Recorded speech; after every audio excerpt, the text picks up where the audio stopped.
Hello, I'm the Eternal Newbie. The extra L is for look at me. Look at me because we're talking about Spotlight players. For those of you that don't know, Spotlight players are those tabletop role players who think they are the main characters and the rest of us are just there for an audience. This is alright occasionally, because all players should get the spotlight.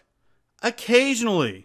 But most Spotlight players will take it way more than occasionally, and some of them get mad when anyone else has it. Today we're going to talk about the Pinball Player. These players will bounce around from character to character, always wanting what they don't have.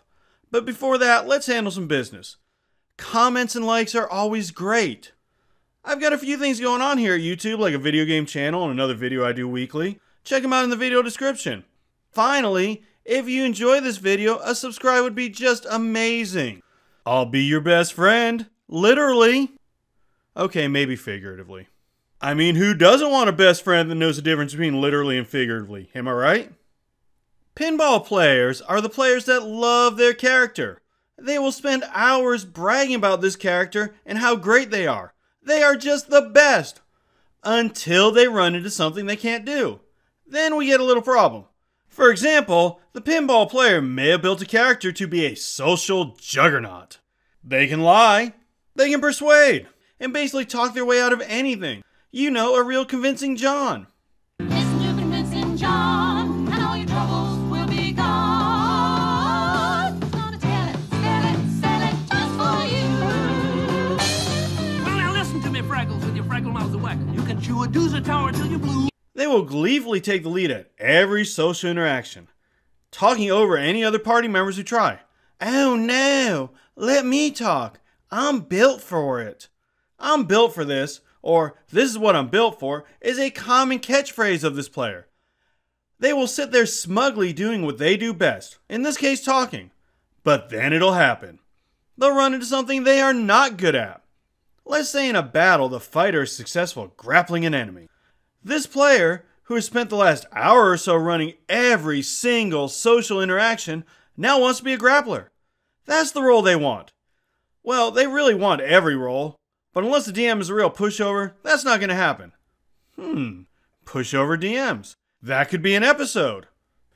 To most of us, this sounds silly. Why would you throw away a perfectly good character because a party member is better at something? It is silly, but pinball players don't want what they have, they want what you have. They will make a great character that fits in the party really well. They will write an interesting backstory and roleplay this character like a champ. Then they will throw it all away as soon as the next idea hits. They are the player who is forever bouncing to a new character and will play at least 3 different characters in the course of a campaign. Think of playing with a toddler. The toddler will see you playing with one of the toys and will want that one. Then, when you pick up and start playing with another one, that's now the toy the toddler wants. The pinball player is much the same. When they made their charming warlock who could lie like a used car salesman was spliced with a lawyer and a politician, they loved it. The character was the best. Until your character did something cool. Now their lawyer, politician / salesman isn't so nice and shiny anymore. The next week, they will come back with an almost clone of your character, which they will usually play poorly, and they will keep this character until another party member does something cool. The strange thing is, this player isn't consciously seeking the spotlight. Don't get me wrong, they are a spotlight player, but to them, it's more about being the coolest player at the table. The psychology behind this player is fascinating, but I'm not going to get into it because my theories would probably be wrong. I'm a YouTuber, not a psychiatrist. What I'm trying to say is that while most spotlight players I've talked about are purposely trying to make sure they are the center of attention, the pinballer can't help themselves. They are forever bouncing from one idea to the next. I almost pity them. Or at least I would if one of them hadn't stolen my really cool Goliath Bard idea. Jerk. That's the pinballer. Annoying, but hard to hate, and maybe just a little sad. They are never happy. Have you ever met a pinball player?